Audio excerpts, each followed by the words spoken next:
Hello. I've been waiting for this. I mean, not waiting for it. You've been waiting probably since I bought the. What is shit on my. Since I bought it. So now I'm giving you my review for Sonic the Hedgehog, starring James Marsden, Jim Carrey, Ben Schwartz, is directed by Jeff Fowler. No relation. Okay, so you can't talk about this without talking about the pre-production problems or the pre-release problems. When they first released the first trailer for this, everybody was freaking out because of the way Sonic looked. He had human teeth. He wasn't really like the right color.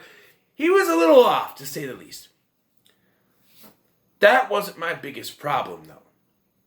I understand that transition, from from video game to live action, it's going to be a little different. I understood that. My problem is, it's the same formula that they do with a lot of different films. Alvin and the Chipmunks, Hop, Smurfs have all done this cartoon character in the real world scenario. Now, with Alvin and the Chipmunks, it wasn't specifically that situation because of the fact that it was, it was actually presented as it was in the cartoon. It's a human being and chipmunks. And then you get to the Squeakquel and they're going to high school. But if you presented them as actual real-sized chipmunks going to high school, going to school, it's kind of iffy. But anyway, then the Smurfs came along, and the Smurfs did the thing where it's these creatures from another dimension, and they come into our dimension. They interact with humans and that sort of thing. And Hop did the thing where there's a cartoon bunny, and it's interacting with, ironically, James Marsden. That's the one thing that threw me up. I'm like, why do you have to do this? And even when I started watching this, the backstory they give Sonic has nothing to do with the video game. And then in the mid-credits scene, when they try to tie that together, it doesn't make sense. Okay, so the story is that Sonic was raised by an owl. Bullshit. And he was special in his dimension. Bullshit. And so he was sent from that dimension using the rings. That's kind of cool. Because it, makes the rings important, In the video games, it was just a collect-a-thon thing. You had to collect the rings to, keep your life. So you don't die. Here, it's how he travels. So, he is running from some villain, which we don't ever come back to again in this film. Maybe the sequel, who knows. And, he escapes to our world. Or to another world. It's shown that he went to like 2 or 3 other worlds before this. And so then he talks about if he escapes, if something happens here, he's going to escape to a world full of mushrooms. And there I thought was a Mario reference. But they keep bringing it up. Even at the end, we see the mushroom world. So it had nothing to do with Mario, but I thought it was. My problem is that this backstory is not Sonic's backstory. And I'm going to tell you right now, I like this movie. I think it was pretty good. I think it's one of the better video game adaptations. But much like Super Mario Brothers, it has nothing to do with the video game. At least Mortal Kombat, you had dudes fighting each other in a Mortal Kombat tournament. It wasn't bloody or anything, but at least it was like that. Street Fighter, very similar. And at least with Resident Evil, you had the fictional corporation that was inside the video game. Here, Robotnik works for the government. The Earth government. Robotnik was never from Earth. Now, you're sitting there going, Sonic X! Yes, but Robotnik was not from Earth in Sonic X. He was from Mobius, which is where he's from. We never sees Sonic's home world, except for at the beginning of this film. And to me, that really doesn't make any sense. Why couldn't you have a Sonic film set in Sonic's world with Jim Carrey as Dr. Robotnik? We'll get to that later. As Dr. Robotnik from that world. Or he could even, you could even make sense from the fact that he was, because, you know, you had those Mobius people in the animated series, sure.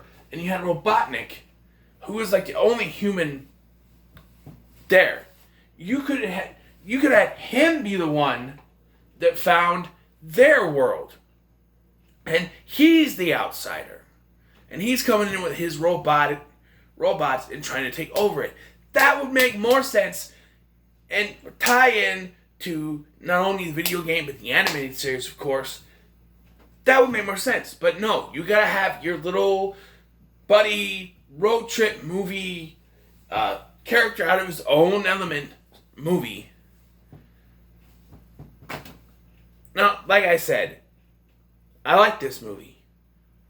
But I'm airing all my grievances because it's really like the first half hour, 45 minutes that I kept bitching and complaining that this isn't Sonic. And once we get to the road trip stuff, which that kind of threw me off too. Like, okay, so now I have a question. So here's the thing, is when he has this encounter with Robotnik, or whatever, the first encounter, he loses his bag of rings and lands on top of a building in San Francisco. So I'm sitting there going, why doesn't he just super speed to San Francisco and get him back? That was my whole thing, is that, okay, so this is what the story is going to be. He's got to go to San Francisco and get him back. But I'm like, why is it going to be a road trip movie? Just super speed and come back. And then Sonic says, I don't know where San Francisco is. And he tries to run there, and he ends up hitting the, Pacific Ocean? So they explain that. He doesn't know, where anything is. So that's why they have to have the road trip. But then again, bullshit. And there's a few things in this film that it's made to simply stretch out the film. Like, oh, he doesn't know. Okay. Say I'm in the writer's room, right? And they're like, okay, so Sonic loses his rings on top of a giant building in San Francisco. He needs to get it back. That's our story. Okay?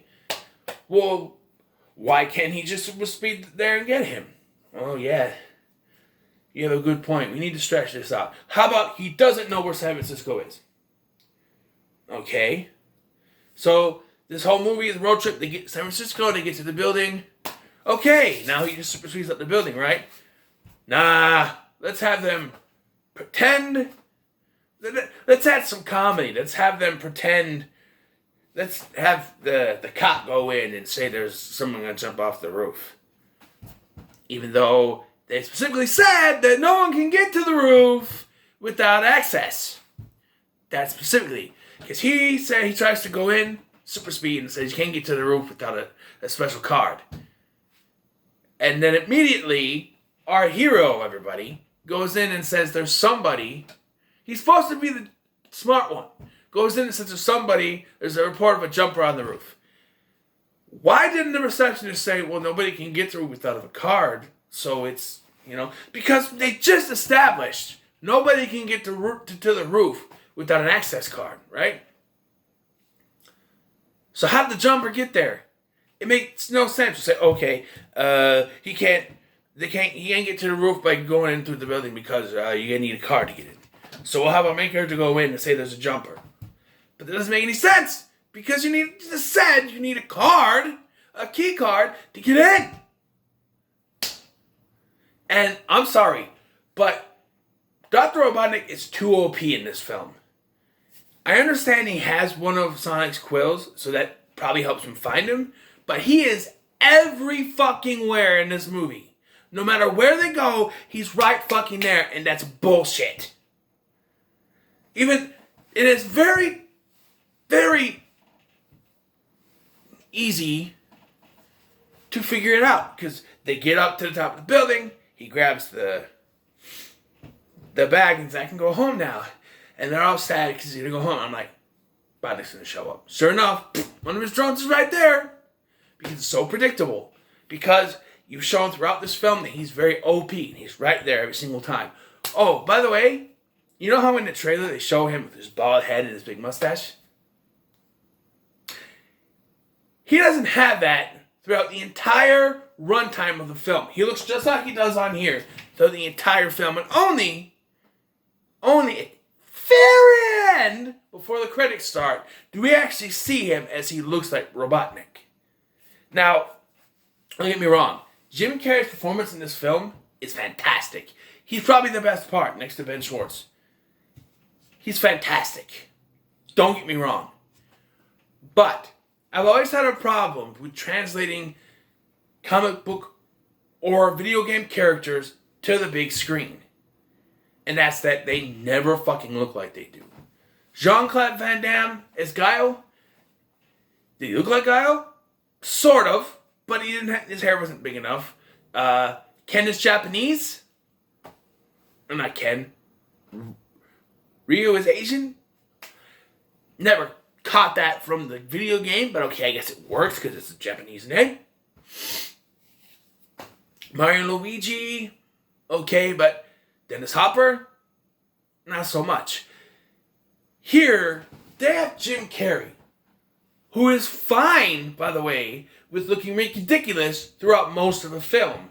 See The Grinch, or The Mask, or freaking Lemony Snicket's Series of Unfortunate Events. You have a guy who's notorious for wearing makeup effects throughout an entire film, and you don't have him have the makeup effects on until the last fucking scene? Bullshit. And yes, he looks ridiculous, but that's the way he's supposed to. Also, one thing I've hated over the years is that they changed his name from Robotnik to Eggman. And I was like, when the trailer was released and they called him Robotnik, I'm like, yes. Yes. Call him Robotnik, not Eggman. Bring it back to the roots like it's supposed to. But throughout the entire fucking climax, Sonic keeps calling him Eggman. And I'm yelling at the TV, stop it! That's not his name. I don't even get where that comes from. Eggman. And it makes no sense why he calls him that out of nowhere. He's like, come and get it, Eggman. I'm like, no. And he keeps calling him that. It almost feels like they filmed the climax first. And then the rest of the film and said, oh, we're going to call him Robotnik now. And then Eggman at the end. By the way, this film had me going like this from the very beginning because it has that cliche where you start off in the climax of the film and then it stops. Oh, I bet you're wondering how I got this way. Well, let me tell you. I hate that. Just start us off from the beginning. You don't need, and then when it finally gets to that part, okay, here we are. You see my journey. Now let's see how it ends. It's like, why do you need to do that? Why? Okay, some good stuff here. I do like the rapport between Sonic and our hero Donut Lord. His name is Tom, but Donut Lord, I like that. I like how they connected it back to his wife being a veterinarian when he gets hurt. And I like the whole, I do kind of like the road trip thing. There's a stop in a bar where he does this. It's very connected to Quicksilver from the X-Men films where he stops, music plays, and he runs across the thing and does stuff. They do it twice. The first time is cool, and the second time it's just, why are we doing this again? And it's the scene, it's the one you've seen from the trailers where he's on top of the building, he stops, and he goes, the only reason they do that is so that they can show that he has that quill, you know, that Robotnik has the quill that we've seen from the trailers, and it allows him to go super fast, and that's all it does for him. I thought from the trailers, when he goes and does that, I thought, okay, that's the point he's going to transform. That his mustache is going to go, his hair is going to fall out, he's going to transform into Eggman. But no, they clearly show us in the mid-credit scene here, at the very end part, that he's shaving his head with something, and he's getting this sort of blown-out mustache. It's probably just like that. I'm like, okay. Otherwise, the film was pretty good. Now let's talk about the mid-credit scene. I mean, I really enjoyed the animation. It flowed well with the live action, except for one spot where Tom goes to take Sonic in, and he's supposed to be holding him under a sheet or blanket or something, and it's not even in the shape of Sonic. But yeah, what can you do? Okay, so the mid-credit scene has Tails appearing and looking for Sonic, which makes no sense because we've established Sonic has no friends. That's the whole point of this film, is that he gets friends. He was alone, even in his own world. So why is someone looking for him? It makes no fucking sense. Although it is the original voice actress coming back to do the voice. Also, Gary Chalk, who is the voice of Dr. Robotnik in the animated series and Sonic Underground. I'm talking about the Sonic, he can really move, that one. Was in this film. And so was Neil McDonough, and he was wasted. But this film is actually pretty good. I'm running out of time. I really enjoyed it. I'm going to give it an 8 out of 10 because there was some problems with it. But overall, I enjoyed it. This is going to start where I do video game reviews. And I think it's time that I actually... What the hell is it? Well, you know what I mean. But Dead or Alive. That's coming next. Wherever I put the thing. If I can find it, that's the next review I'm going to do. So, what are your thoughts on the Sonic the Hedgehog movie? Let me know in the comments below. Make sure to like, share, and subscribe. Thank you for watching. I've been Scotty. I'll see you in the next one.